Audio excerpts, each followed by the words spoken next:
Hello students. So in class 12th mathematics studio chapter number 6 applications of derivatives நம்ம start பண்ணலாம். So இந்த chapter வந்து most important chapter. இந்த chapterக்கான basics வந்து நமக்கு வந்து 5th chapter continuity and differentiability ல இருக்கிற basics derivatives நமக்கு தெரிஞ்சிருக்கணும். So இந்த chapterல நமக்கு there are 3 topics we have. So first topic வந்து rate of change of quantities, next வந்து increasing decreasing function, next maximum and minimum. இந்த chapter வந்து 2023 and 2024 exam board exam analyze பண்ணதுல நமக்கு டோட்டலாக எவ்வளோ மார்க்ஸ் ஆன் அன் அவரேஜ் இருக்குது அப்படின்னு கேட்டால் 8 மார்க்ஸ்லேருந்து 10 மார்க்ஸ் இருக்குது நம்ம போர்டு எக்ஸாமில் கேட்டிருக்காங்க. ஸோ சம்டைம்ஸ் வந்து கேஸ் ஸ்டடிக்கான இம்பார்ட்டன்ட் சாப்டர் இது. சம்டைம்ஸ் வந்து 2 கேஸ் ஸ்டடியும் கேட்டிருக்காங்க. சம்டைம்ஸ் வந்து ஒரு கேஸ் ஸ்டடி ஒரு 3 மார்க்ஸ் ஒரு 2 மார்க்ஸ் அந்த மாதிரி வந்து ஆன் அன் அவரேஜ் வந்து 8லேருந்து 10 மார்க்ஸ் இருக்குன்னு கேட்டிருக்காங்க. ஸோ டோட்டலாக 3 எக்ஸசைஸ் இருக்குது. ஸோ 6.1, 6.2, 6.3. ஸோ நான் எக்ஸசைஸ் வைஸ் போகாமல் what are the important questions 2023, 2024 கேட்ட இம்பார்ட்டன்ட் கொஸ்டின்ஸ் எல்லாமே நம்ம பார்க்கலாம். அது நம்ம கவர் பண்ணாவே போதும். ஸோ ஃபஸ்ட்டு அதுக்கு பேசிக்கான நமக்கு இன்ட்ரோடக்ஷன் தேவை. ஸோ ஃபஸ்ட்டு 10th ஸ்டாண்டர்டில் நம்ம என்னென்ன ஃபார்முலாஸ் படிச்சிருக்கோம் கரெக்டாக? சர்ஃபேஸ் ஏரியா அண்ட் வால்யூமில் சில ஃபார்முலாஸ் படிச்சிருக்கோம், சில ஷேப்புடைய ஃபார்முலாஸ். சர்க்கிள்னா ஏரியா என்ன, சர்க்கம்ஃபரன்ஸ் என்ன. ஸோ சர்க்கிளோட ஏரியா என்ன πr², சர்க்கம்ஃபரன்ஸ் வந்து 2πr. அதே மாதிரி கியூப் வந்து 3D ஷேப், அதனால வந்து டோட்டல் சர்ஃபேஸ் ஏரியா என்னவா இருக்கும்? ஸோ டோட்டலாக 6 ஃபேஸஸ் இருக்கும். ஸோ 6a² வரும் டோட்டல் சர்ஃபேஸ் ஏரியா. அதே மாதிரி வால்யூம்னா ஸோ நான் என்ன பண்ணுறேன், ஒரு சின்ன சேஞ்சஸ் பண்ணுறீங்க. என்ன சேஞ்சஸ் அப்படின்னு கேட்டால் இது வந்து 6x² வச்சுக்கிறேன். இது வந்து அதே மாதிரி தான் இதுவும். இது a³ நான் x³ வச்சுக்கிறேன். இந்த சேப்டரில் இனிமேல் வந்து எக்ஸ்னா ஒரு side. So total surface area என்ன அப்படின்னு கேட்டால் 6x². அதே மாதிரி வால்யூம் வந்து x³. அதே மாதிரி நெக்ஸ்ட் பாருங்க, கோன் இருக்கு. கோனுடைய டோட்டல் சர்ஃபேஸ் ஏரியா வந்து πr × r+l. அதே மாதிரி வால்யூம் வந்து 1/3 πr²h. ஸோ இது எல்லாமே மெமரைஸ் பண்ணணும், அப்போ தான் நமக்கு ஈஸியாக இருக்கும். So see the next page. ஸ்பியரோட டோட்டல் சர்ஃபேஸ் ஏரியா என்னது? 4πr². அதே மாதிரி volume 4/3 πr³. Next rectangle. So it is 2D shape. So area will be l × b. So அதே மாதிரி பெரிமீட்டர் வந்து 2 × l+b. நெக்ஸ்ட் சிலிண்டர் நமக்கு தேவைப்படும், பட் வந்து நமக்கு எக்ஸசைஸில் இல்லை, இருந்தாலும் நமக்கு வந்து கேஸ் ஸ்டடியில் நமக்கு தேவைப்படும். டோட்டல் சர்ஃபேஸ் ஏரியா வந்து 2πr + r+h. அதே மாதிரி வால்யூம் வந்து πr²h. ஸோ நெக்ஸ்ட் பாருங்க, ஈக்குவலேட்டரல் ட்ரையாங்கிள் இருக்குது. ஸோ நமக்கு ட்ரையாங்கிள்னாவே ஏரியா என்ன அப்படின்னு கேட்டால் ½ × பேஸ் × ஹைட். பட் வந்து பர்டிகுலராக ஈக்குவலேட்டரல் ட்ரையாங்கிளுக்கு நமக்கு ஒரு ஃபார்முலா இருக்குது. 10th ஸ்டாண்டர்டில் நம்ம படிச்சிருக்கோம். ஈக்குவலேட்டரல் ட்ரையாங்கிளுடைய ஏரியா என்ன அப்படின்னு கேட்டால் √3/4 சைடு ஸ்கொயர். ஸோ நான் சைடுக்கு எப்போவுமே வந்து நான் எக்ஸ்ன்னு கன்சிடர் பண்ணுவேன். ஸோ எக்ஸ்ன்னு கன்சிடர் பண்ணதுனால ஏரியா ஆஃப் ஈக்குவலேட்டரல் ட்ரையாங்கிளில் ஃபார்முலா என்ன வரும்? √3/4. ஸோ சைடு ஸ்கொயர்னா x² வரும். ஸோ பர்டிகுலராக ஈக்குவலேட்டரல் ட்ரையாங்கிளுக்கு இந்த ஃபார்முலா நம்ம யூஸ் பண்ணணும் ஏரியாவுக்கு. பட் ஐசோசிலிஸ் ட்ரையாங்கிள் கேட்குறாங்க, இல்லை வேறு ஏதாவது ட்ரையாங்கிள் கேட்டாங்கன்னா அதுக்கு ஏரியா நம்ம என்ன ஃபார்முலா யூஸ் பண்ணணும்? Area equal to ½ × base × height தான் நம்ம யூஸ் பண்ணணும். பட் ஈக்குவலேட்டரல் ட்ரையாங்கிள் கேட்டாங்கன்னா பர்டிகுலராக நம்ம இந்த ஃபார்முலா யூஸ் பண்ணலாம். நெக்ஸ்ட் பாருங்க, கியூபாய்டுக்கு என்ன இருக்குது? டோட்டல் சர்ஃபேஸ் ஏரியா வந்து 2 × LB + BH + HL வந்து இது எல்லாமே நமக்கு கேஸ் ஸ்டடியில் நமக்கு தேவைப்படும். ஓகேவா? வேறு என்ன தேவை நமக்கு அப்படின்னு கேட்டால் நெக்ஸ்ட் பாருங்க, மெஷர்மெண்ட் தேவை. மெஷர்மெண்ட்டில் லென்த்து இல்லைன்னா ரேடியஸ் இல்லைன்னா சைடு. சம்டைம்ஸ் வந்து சைடுக்கு இன்னொரு நேம் கூட மென்ஷன் பண்ணுவாங்க. என்ன நேம் அப்படின்னு கேட்டால் எட்ஜுனாலும் சைடு தான். ஓகேவா? எட்ஜு இல்லைன்னா சைடு இல்லைன்னா ரேடியஸ் இல்லைன்னா லென்த், இது எல்லாமே வந்து ஒரு மெஷர்மெண்ட். என்ன மெஷர்மெண்ட் அப்படின்னு கேட்டால் நம்ம எப்படி நம்ம மெஷர்மெண்ட் பண்ணணும்னு கேட்டால் ஒரு சென்டிமீட்டரில் மெஷர் பண்ணணும், இல்லைன்னா மீட்டரில் மெஷர் பண்ணணும்.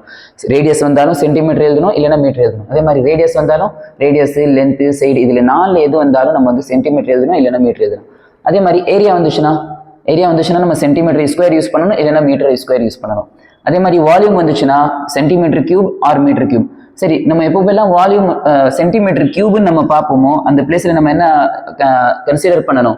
அது வால்யூம். அது cm³ பார்த்தாவே அது வால்யூம், இல்லை m³ பார்த்தாவே அது வால்யூம், இல்லை cm² பார்த்தா எதர் இட் கேன் பி ஏரியாவாக இருக்கும், இல்லைனா இட் கேன் பி சர்ஃபேஸ் ஏரியாவாக இருக்கும். ரெண்டு கூட இருக்கலாம். இது ரெண்டுமே ஏரியா தான். சர்ஃபேஸ் ஏரியாவும் ஒன்று தான், ஏரியாவும் ஒன்று தான். ஓகேவா? cm² இருந்துச்சுன்னா இது ஏரியாவாக இருக்கலாம், இல்லைன்னா சர்ஃபேஸ் ஏரியாவாக இருக்கலாம். இல்லை m² இருந்தாலும் அதே மாதிரி தான். இல்லை வெறும் சென்டிமீட்டர் இருக்குது, இல்லை வெறும் மீட்டர் இருக்குன்னா there are 4 possibles. அது லென்த் இருக்கும். லென்த்னு என்னென்னது? ரேடியஸும் ஒரு லென்த்து தான், சைடுங்கிறதும் ஒரு லென்த்து தான், இல்லை எட்ஜிங் சைடுக்கு இன்னொரு நேம் வந்து எட்ஜு கூட சொல்லுவாங்க. ஸோ இந்த லென்த்து ரேடியஸ் வந்தால் மட்டும் நம்ம ஆர்ன்னு டினோட் பண்ணுவோம். அதே மாதிரி சைடு இல்லை எட்ஜு வந்துச்சுன்னா நம்ம என்ன வேரியபிள் யூஸ் பண்ணணும் அப்படின்னு கேட்டால் எக்ஸுங்கிற வேரியபிள் நம்ம யூஸ் பண்ணணும். சரி, ஓகேவா? நெக்ஸ்ட் பாருங்க, சில பேசிக்ஸ் நமக்கு தேவை. இந்த சாப்டரை பொறுத்தவரை நமக்கு வந்து இந்த சாப்டரை பொறுத்தவரை நமக்கு வந்து சென்டென்ஸ்ல கொடுப்பாங்க, நம்ம மேத்தமெட்டிக்கலாக கன்வெர்ட் பண்ணணும். ஸோ ஃபர்ஸ்ட் பாருங்களேன், டாபிக் என்னன்னு பாருங்க. கொஸ்டின் எப்படி கேட்பாங்கன்னா, ரேட் ஆஃப் சேஞ்ச்.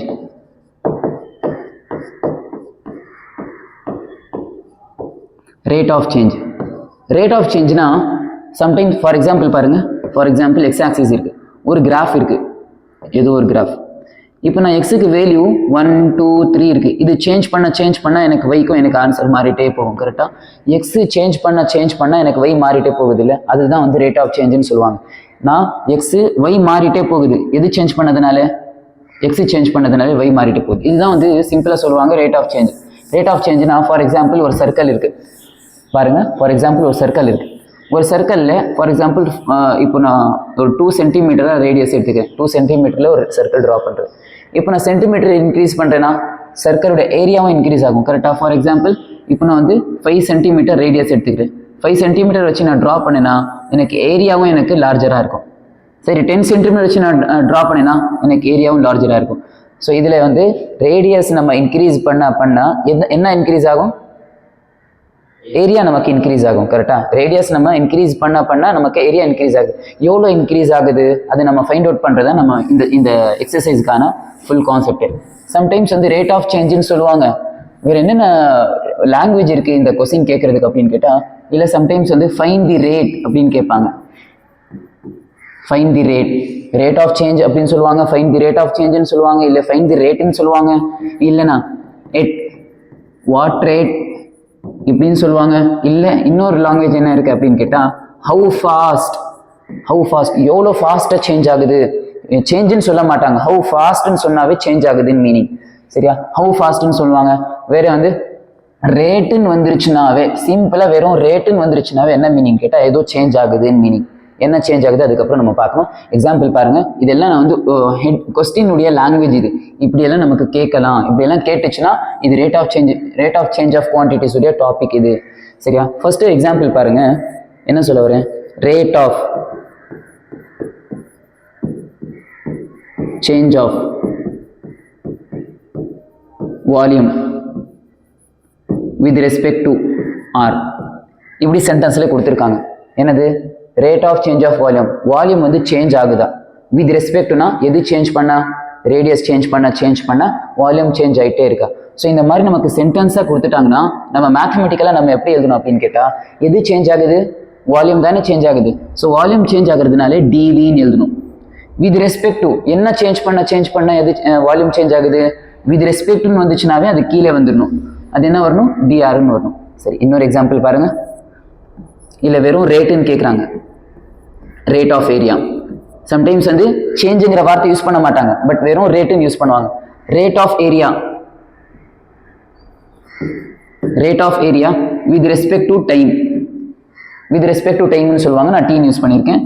ஓகேவா? ஸோ இது நம்ம எப்படி எழுதலாம் மேத்தமெட்டிக்கலா? ரேட் ஆஃப் ஏரியா என்ன சேஞ்ச் ஆகுது? ஏரியா சேஞ்ச் ஆகிட்டே இருக்கா? ஸோ எது சேஞ்ச் பண்ண ஏரியா, டைம் சேஞ்ச் பண்ண. ஸோ டிஏ மேலே வரணும், கீழே என்ன வரணும்? டிடி வரணும். நெக்ஸ்ட் பாருங்க, ரேட் ஆஃப்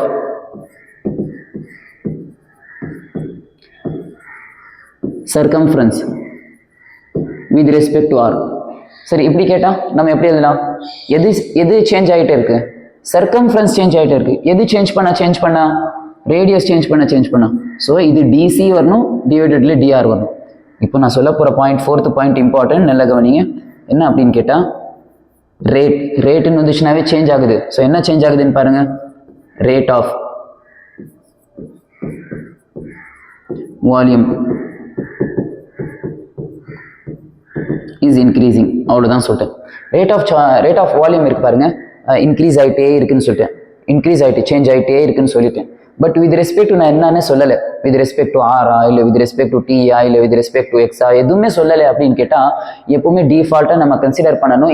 இந்த எக்ஸசைஸில் வித் ரெஸ்பெக்ட் டு எதுவுமே சொல்லலை அப்படின்னு கேட்டால் ஃபர்ஸ்ட் பாருங்க, எது சேஞ்ச் ஆகிட்டே இருக்கு? வால்யூம் தானே சேஞ்ச் ஆகிட்டு இருக்கு. So TV. With respect to நமக்கு என்னமே சொல்லலை அப்படின்னு கேட்டால் நம்ம ஆல்வேஸ் டினாமினேட்டரில் டி தான் எழுதணும். ஆல்வேஸ் வந்து டைம் வந்து நமக்கு நிமிஷத்துக்கு செகண்ட் அது மாறிட்டே இருக்கும். கரெக்டாக? ஸோ வந்து டைம் சேஞ்ச் ஆனதுனால தான் நமக்கு என்ன சேஞ்ச் ஆகுது? வால்யூம் சேஞ்ச் ஆகுது. நமக்கு எதுவுமே கொடுக்கல, வித் ரெஸ்பெக்ட் எதுவுமே கொடுக்கலன்னு சொன்னால் ஷார்ட்டாக நீங்கள் ஞாபகம் always with respect to t ஆல தான் நம்ம டிஃபரன்ஷியேட் பண்ணணும் டினாமினேட்டர்ல. சரியா? டினாமினேட்டர்ல டிடி தான் எழுதணும். ஸோ நெக்ஸ்ட் இது சொல்லுங்க பார்க்கலாம். சரி, நான் இப்படி எழுதுறேன்.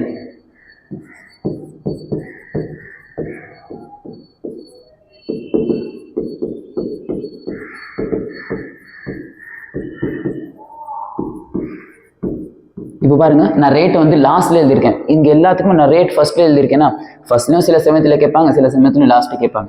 Volume is increasing at the rate. Volume increase ஆகிட்டே இருக்கா, ரேட்னா சேஞ்ச் ஆகிட்டு இருக்கு. என்ன சேஞ்ச் ஆகிட்டு இருக்கு? வித் ரெஸ்பெக்ட் என்னன்னு சொல்லலை, வால்யூம் தானே சேஞ்ச் ஆகிட்டு இருக்கு. வால்யூம் சேஞ்ச் ஆகிட்டு இருக்குன்னா மேலே டிவி வரணும். வித் ரெஸ்பெக்ட் இங்கே எனக்கு என்னன்னு சொல்லலை அப்படின்னா ஆல்வேஸ் என்ன எழுதணும்? கீழே டினாமினேட்டரில் நமக்கு டிடி தான் எழுதணும். சரியா? இது எல்லாமே நமக்கு பேசிக்ஸ். இந்த மாதிரி சென்டென்ஸாக வரும், நம்ம மேத்தமெட்டிக்கலாக கன்வெர்ட் பண்ணுறது நமக்கு மோஸ்ட் இம்பார்ட்டன்ட். ஸோ இதெல்லாம் நம்ம தெரிஞ்சு வச்சிருக்கணும். ஸோ நெக்ஸ்ட் பாருங்க, இந்த மெஷர்மெண்ட்ஸ் நம்ம பார்த்தாச்சு. சரியா? இப்போ நெக்ஸ்ட் பாருங்க, இப்போ டிஏ பை டிடி இருக்கு. சரி, சம்டைம்ஸ் என்ன ஆகும்னு கேட்டால், இப்போ பாருங்க,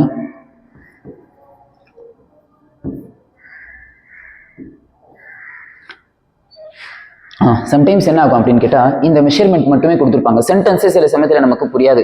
சென்டென்ஸ் புரியலன்னு வைங்க, இந்த யூனிட் வச்சு நம்ம இது கன்சிடர் பண்ணணும். பாருங்க, சென்டிமீட்டர் ஸ்கொயர் இருக்கா அப்படின்னா கண்டிப்பாக மேலே என்ன வரணும்? டிஏ வரணும். அப்படின்னா டினாமினேட்டர்ல எஸ் இருக்கு, எஸ்னா செகண்ட், செகண்ட்னா டினாமினேட்டர்ல என்ன வரணும்? டி வரணும். அப்படின்னா நெக்ஸ்ட் பாருங்க, இப்போ இங்க என்ன இருக்கு? சென்டிமீட்டர் கியூப் பர் செகண்ட் சொல்லுவாங்க, இல்ல மீட்டர் கியூப் பர் செகண்ட். இப்போ இங்க பாருங்க, யூனிட் வச்சு நம்ம இது எழுதணும். இப்போ யூனிட் என்ன இருக்கீங்க? சென்டிமீட்டர் கியூப் இருக்கு. கியூபுங்கிறது எந்த இதோட யூனிட்? அது வால்யூமா, ஸ்பியர் வால்யூமா, ஏரியாவா, இல்ல லென்த்தா? அது சென்டிமீட்டர் கியூபிக் வந்துச்சுனாவே, கியூப் வந்துச்சுனாவே அது கண்டிப்பா வால்யூம். அப்படின்னா டினாமினேட்டர், நியூமரேட்டர்ல வந்து வால்யூம் வரணும், டினாமினேட்டர்ல எஸ் இருக்கிறதுனால அது டைம் வரணும். சரி, இப்போ பாருங்க,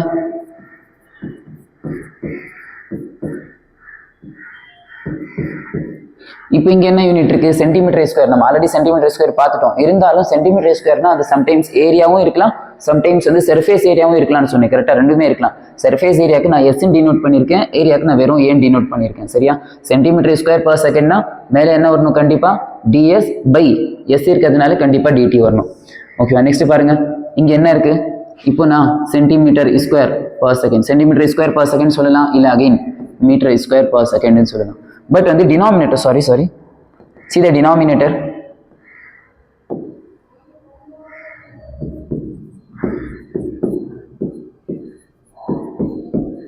இங்க பாருங்க, இப்போ இந்த யூனிட் பாருங்க, சென்டிமீட்டர் ஸ்கொயர் பர் செகண்ட் இருக்கு. சென்டிமீட்டர்னா சென்டிமீட்டர் ஸ்கொயர்னாவே கண்டிப்பா ஏரியா தான், இல்லைன்னா சர்ஃபேஸ் ஏரியாவா இருக்கும்.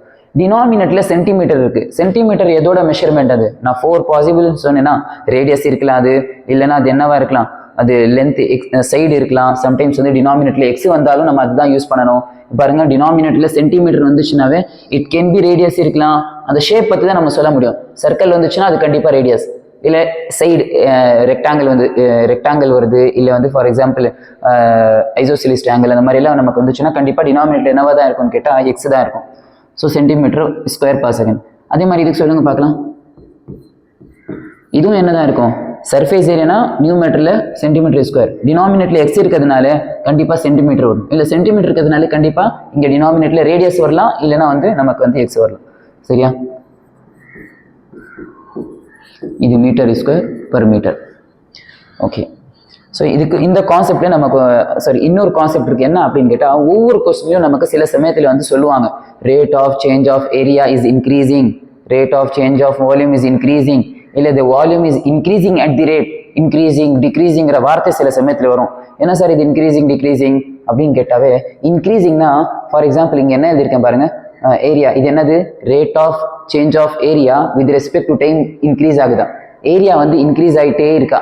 ஏரியா இன்க்ரீஸ் ஆகுதுன்னு சொன்னாவே அந்த கிவன் டேட்டா ஒன்று கொடுப்பாங்க கொஸ்டின்ல.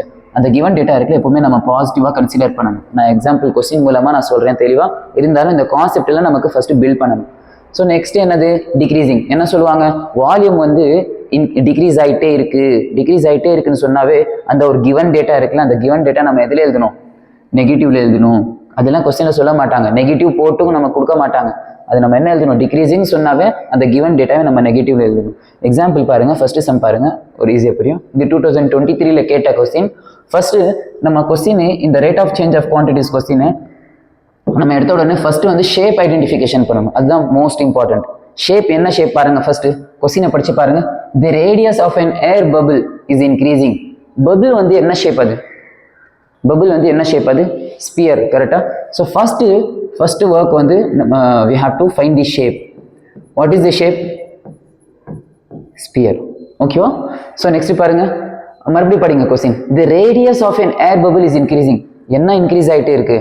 ரேடியஸ் வந்து இன்க்ரீஸ் ஆகிட்டே இருக்கு, கரெக்டா? ரேடியஸ் வந்து இன்க்ரீஸ் ஆகிட்டே இருக்கா அப்படின்னா மறுபடியும் பாருங்க, radius is increasing at the rate. ரேட்டுங்கிற வார்த்தை வந்துச்சுனாவே சேஞ்ச் ஆகிட்டு இருக்குன்னு மீனிங். என்ன சேஞ்ச் ஆகிட்டு இருக்கு? அதுக்கு முன்னாடியே நமக்கு கொடுத்துட்டாங்க, ரேடியஸ் தான் சேஞ்ச் ஆகிட்டு இருக்கு.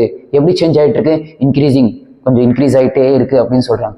அப்படின்னா கண்டிப்பா dr பை வித் ரெஸ்பெக்ட் ஏதாவது சொல்லியிருக்காங்களா? ஃபர்ஸ்ட் மறுபடியும் லைன் படிங்க. ரேட்டிங் வந்துச்சுனாவே எனக்கு வித் ரெஸ்பெக்ட் ஏதாவது வந்திருக்கணுமா இல்லையா?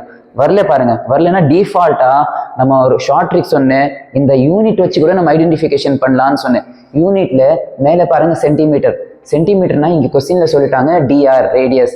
டினாமினேட்டர் எனக்கு எதுவுமே தெரியல அப்படின்னு கேட்டா கீழே இங்க என்ன இருக்கு? எஸ் இருக்கு. எஸ்னா கண்டிப்பா என்னது? செகண்ட்னா கண்டிப்பா என்னது? அது டைம். அது அப்படின்னா dr by dt is equal to, இப்போ என்ன கொடுத்துருக்காங்க? 0.5 சென்டிமீட்டர் பர் செகண்ட்னு கொடுத்துருக்காங்க.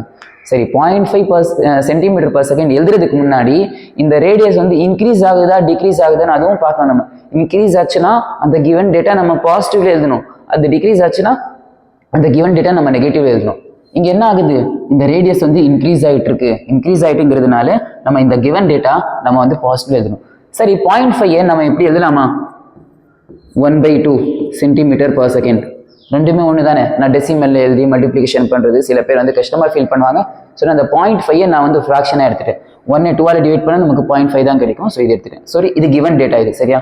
நம்ம என்ன ஃபைண்ட் அவுட் பண்ணணும்? மறுபடியும் அடுத்து படிங்க பார்க்கலாம். அட் வாட் ரேட்னா ஏதோ சேஞ்ச் ஆகுதா, அதோட குவான்டிட்டிஸ் நம்ம ஃபைண்ட் அவுட் பண்ணணும், அதோட மெஷர்மெண்ட் நம்ம ஃபைண்ட் அவுட் பண்ணணும்.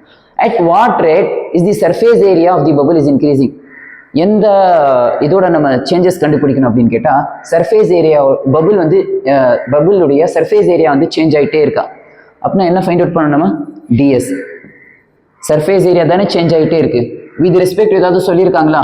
படிச்சு பாருங்க. வித் ரெஸ்பெக்ட் எதுவுமே சொல்லலைன்னு வைங்க, ஆல்வேஸ் வந்து டைம் ஃபைண்ட் அவுட் பண்ணிட்டு லாஸ்ட்ல என்ன கேட்குறாங்க பாருங்க. சம்டைம்ஸ் வந்து வென்னுங்கிற வார்த்தை வரும், சம்டைம்ஸ் அட் தி இன்ஸ்டன்ட்ங்கிற வார்த்தை வரும், சம்டைம்ஸ் வந்து வென்னு இல்லை அட் தி இந்த மாதிரிலாம் வார்த்தை வந்துச்சுன்னா நம்ம லாஸ்ட்ல இது ஃபைண்ட் அவுட் பண்ண பிறகு இந்த மாதிரி எழுதிட்டு வென் என்ன கொடுத்துருக்காங்க? லாஸ்ட் ஆன்சர்ல ரேடியஸ் எவ்வளோ புட் பண்ணணும்? 1.5 எடுத்து நம்ம புட் பண்ணிடணும். இது ஃபைண்ட் அவுட் பண்ணிட்டு லாஸ்ட் ஆன்சர்ல வென் அப்படின்னு சொன்னாவே இந்த மாதிரி நம்ம எழுதிட்டு வர்ற ஆன்சர்ல ஆர் ஈக்குவல் டு ரேடியஸ் இருக்கும், ஆர்னு சொல்லிட்டு இருக்கோம், அந்த பிளேஸ்ல 1.5 நம்ம புட் பண்ணிட்டு நம்ம ஃபைண்ட் அவுட் பண்ணணும். சரியா? இதெல்லாம் நமக்கு கிவன் இன்ஃபர்மேஷன், இது நம்ம ஃபைண்ட் அவுட் பண்ணணும். சரி, எப்படி சார் ப்ரொசீட் பண்றது இந்த கொஸ்டின்? இப்போதான் சொல்யூஷன் நமக்கு ஆரம்பிக்குது. இது given information, first shape identification, given data என்ன ஃபைண்ட் அவுட் பண்ண போறோமோ அதை எடுத்து நம்ம எழுதிடணும். இப்போ சொல்யூஷன்ல ஃபர்ஸ்ட் நம்ம என்ன பண்ணணும் அப்படின்னு கேட்டா, கிவன் டேட்டா இதுதானே கிவன் டேட்டா. இவன் கிட்ட கேட்கணும், உங்ககிட்ட ஏதாவது ஃபார்முலா இருக்கா அப்படின்னு கேட்கணும். மேலே பாருங்க ஆர் இருக்கு. இந்த ஆர்னா என்னது? இந்த கொஸ்டின்ல ரேடியஸ். இப்போ எப்படி நம்ம படிக்கணும்? ரேடியஸ் ஆஃப் தி ஸ்பியருக்கு ஏதாவது ஃபார்முலா நம்ம படிச்சிருக்கோமா? எந்த ஃபார்முலாவும் இல்லைல்ல. எப்பவுமே கிவன் டேட்டா கிட்ட கேட்கணும், உங்ககிட்ட ஏதாவது ஃபார்முலா இருக்கா? இருந்துச்சுன்னா அவங்க கிட்ட இருந்து ப்ரொசீட் பண்ணணும். இப்போ கேட்குறேன், ரேடியஸ் ஆஃப் தி ஸ்பியருக்கு எந்த ஃபார்முலாவும் நம்ம படிக்கல. சரி, நெக்ஸ்ட் வரணும், இவனை தானே ஃபைண்ட் அவுட் பண்ணணும். இப்போ இவன் கிட்ட கேட்குறேன் எஸ்னா என்னது? சர்ஃபேஸ் ஏரியா ஆஃப் தி ஸ்பியருக்கு ஃபார்முலா இருக்கா? அந்த ஃபார்முலா இருந்துச்சுன்னா அந்த ஃபார்முலேருந்து நம்ம ப்ரொசீட் பண்ணணும். என்ன formula surface area of the ஸ்பியருக்கு? S. Surface area of the ஸ்பியருக்கு நம்ம எஸ்ன்னு டினோட் பண்ணணும், 4πr². கரெக்டா? Surface area of the sphere வந்து 4πr². ஸோ இப்போ இது எடுத்துக்கிட்டேன், இங்கேருந்து நம்ம ப்ரொசீட் பண்ணணும். இப்போ பாருங்க, இப்போ எனக்கு ds by dtன்னு எனக்கு வரணும் அப்படின்னா இந்த ஈக்குவேஷன் நான் டிஃபரன்ஷியேட் பண்ணணும். டிஃபரன்ஷியேட் பண்றதுக்கு முன்னாடி ஒரு வெரிஃபிகேஷன் நான் பண்ணணும். என்ன வெரிஃபிகேஷன் சார்? இந்த ஃபார்முலால எப்பவுமே 2 வேரியபிள் தான் இருக்கணும். 2 வேரியபிளுக்கு மேலே இருந்துச்சுன்னா நம்ம 2 வேரியபிள் ஆக்கிட்டு தான் நம்ம டிஃபரன்ஷியேட் பண்ணணும். இப்போ பாருங்க, எஸ்ங்கிறது ஒரு வேரியபிள், பைங்கிறது ஒரு வேரியபிள் இல்லை. அது பைங்கிறது ஒரு நம்பர், 180 தானே. 4ம் ஒரு நம்பர், பையும் ஒரு நம்பர், ரெண்டுமே ஒரு கான்ஸ்டன்ட் தான். ஆறுங்கிறது தான் வேரியபிள். ஸோ எத்தனை வேரியபிள் இருக்கு? 2 வேரியபிள் தான் இருக்கு. 2 வேரியபிள் இருந்துச்சுன்னா நம்ம டிஃபரன்ஷியேட் பண்ணலாம். சம்டைம்ஸ் வந்து 4 இருக்கு, சம்டைம்ஸ் வந்து S இருக்கு, R இருக்கு, H இருக்கு. இந்த மாதிரி மோர் தென் 2 வந்துருச்சுனாவே நம்ம 2 வேரியபிள் ஆக்கிட்டு தான் நம்ம டிஃபரன்ஷியேட் பண்ணணும். ஆனால் இப்போ 2 வேரியபிள் தானே இருக்கு, நம்ம டைரெக்டாக டிஃபரன்ஷியேட் பண்ணலாம் இல்லை? சரி பண்ணலாம். ஸோ நான் டிஃபரன்ஷியேட் பண்ணுறேன். டிஃபரன்ஷியேட் வித் ரெஸ்பெக்ட் டு எனக்கு ds பை dt வரணும்னா டினாமினேட்டரில் t இருக்கிறதுனால நான் வித் ரெஸ்பெக்ட் டு t ஆல தான் நம்ம டிஃபரன்ஷியேட் பண்ணணும். அப்போதான் எனக்கு ds பை dt கிடைக்கும். சரியா? இப்போ பாருங்க, s கிட்ட கேட்குறேன், உங்ககிட்ட t இருக்கான்னு கேட்குறேன். இல்லைன்னு சொன்ன உடனே ds by dt is equal to, இப்போ மல்டிப்ளிகேஷன்ல கான்ஸ்டன்ட் இருக்கு, 4πங்கிறது கான்ஸ்டன்ட். அது மல்டிப்ளிகேஷன்ல இருந்துச்சுன்னா we should not disturb, we have to keep as it is. So now r ஸ்கொயரை டிஃபரன்ஷியேட் பண்ணணும். r ஸ்கொயரை டிஃபரன்ஷியேட் பண்ணா 2r. சரி சார், இதோட நம்ம விட்டுருணுமா? விடக்கூடாது. ஏன் விடக்கூடாது அப்படின்னு கேட்டா, r கட்டையும் கேட்கணும், உங்ககிட்ட t இருக்கா? டீயை வச்சு தானே நம்ம டிஃபரன்ஷியேட் பண்ண சொன்னாங்க. ஆமா சார், டீயை வச்சு டிஃபரன்ஷியேட் பண்ண சொன்னா இந்த r கட்டை கேட்கணும், உங்ககிட்ட t இருக்கா? இல்லை சார். இல்லை அப்படின்னு கேட்ட உடனே இங்க என்ன எழுதிடணும்? dr பை dt நம்ம எழுதிடணும். ஓகே சார், எழுதியாச்சு சார். இப்போ பாருங்களேன், ஈக்குவேஷன்ல 2 சைடும் dd வந்துச்சு. dனா இந்த சைடும் ஒரு d இருக்கு, இந்த சைடும் ஒரு d இருக்கு. இந்த மாதிரி 2 dd வந்துருச்சுன்னா கொஸ்டின்ல எங்கேயாவது பார்க்கணும், ஒரு d கொடுத்து வச்சிருப்பாங்க நமக்கு. 2 சைடும் dd வந்துருச்சுன்னா ஏதாவது ஒரு d இருக்கும். ds பை dt நம்ம கிட்ட இருக்கா, இல்ல dr பை dt நம்ம கிட்ட இருக்கா? தெளிவா பாருங்க, எங்க நம்ம கிட்ட என்ன இருக்கு பாருங்க, ds பை dt இல்ல. அதுதான் நம்ம ஃபைண்ட் அவுட் பண்ணணும். dr பை dt நமக்கு கொடுத்துருக்காங்க பாருங்க, 1/2 கொடுத்துருக்காங்கல்ல, இதை எடுத்து நம்ம அப்ளை பண்ணிடணும். 2 d கொடுத்தா ஒரு d வந்து அவங்களே கொடுத்துருப்பாங்க. ஓகேவா? ds by dt is equal to 4 2s are 8 pi r. So what is dr by dt? That is 1/2. So now cancel பண்ணா இதுவும் ரெண்டுமே கேன்சல் பண்ண என்ன வரும் நமக்கு? 4 pi r. So இதுதான் நமக்கு ds by dt உடைய ஆன்சர். நம்ம இதோட ஸ்டாப் பண்ணிக்கலாமா சார்? முடிஞ்சிச்சா சார்? முடியல. ஏன் சார் முடியல அப்படின்னு கேட்டா, நமக்கு இது ஃபைண்ட் அவுட் பண்ணிட்டு லாஸ்ட்ல நமக்கு என்ன கேட்டாங்க, when radius is 1.5 cm, last ஆன்சர்ல நமக்கு 1.5 எடுத்து நம்ம புட் பண்ணணும். அதுதான் நமக்கு பர்டிகுலரா கேட்டாங்க. இதோட நம்ம விட்டுட்டோம்னு சொன்னா நமக்கு half marks இல்ல 1 marks நம்ம போறதுக்கு சான்சஸ் அதிகமா இருக்கு. ஸோ நம்ம என்ன பண்ணணும், when இங்க எடுத்து எழுதுங்க, when radius is 1.5 cm we have to put. Okay sir, இப்போ பாருங்க இந்த ஆன்சர்ல ds by dt when சொன்னாங்களா, இந்த மாதிரி கோடு எடுத்து நம்ம ட்ரா பண்ணிடணும். 1.5. ஸோ புட் பண்ணுங்க பார்க்கலாம், r இருக்க பிளேஸ்ல 1.5 4 pi. சரி, ஓகே, நான் இப்போ ஃப்ராக்ஷன் டெசிமல் வந்துருச்சுல்ல, இப்போ நான் ஃப்ராக்ஷனை கன்வெர்ட் பண்றேன். நம்ம 1.5 நம்ம 3/2ன்னு எழுதலாமா? ரெண்டுமே ஒன்று தானே. 3/2 3 2ஆல டிவைட் பண்ணா நமக்கு 1.5 கிடைக்கும். அப்படின்னா 1.5 நம்ம 3/2 கூட எழுதலாம், 3/2 1.5 கூட நம்ம எழுதலாம்.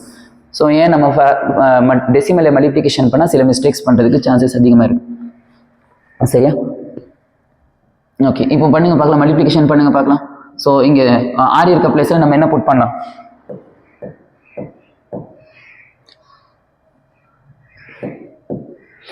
r இருக்க பிளேஸில் நம்ம